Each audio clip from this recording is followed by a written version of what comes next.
అందరికీ praise the lord. ఈరోజు దేవుని వాగ్దానము, మీ హృదయమును కలవర పడనీయకూడి. యోహాను రాసిన పత్రిక 14వ అధ్యాయం 1వ వచనము. దేవునికి మహిమ.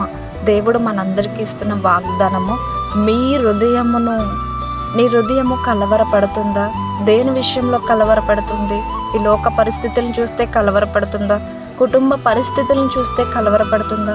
కొందరికి కొన్ని వింటే కలవరపడతారు, కొందరికి కొన్ని చూస్తే కలవరపడే హృదయం, కొందరికి కొన్ని బాధలు తలుచుకుంటేనే కలవరపడిపోతారు, నెమ్మది ఉండదు.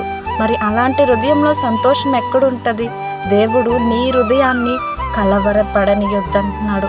దేవుని యందు విశ్వాసం ఉంచు, విశ్వసించు ప్రతి వాడు కలవరపడడు. దేవుని యందు నమ్మకం ఉంచి ప్రార్థించు. నీ పరిస్థితి ఏదైనా, నీ యొక్క జీవితం ఏదైనా, నీ జీవితంలో ఎదురైన సమస్యలు ఏవైనా దేవుని యందు విశ్వాసం ఉంచు. ఆమేన్.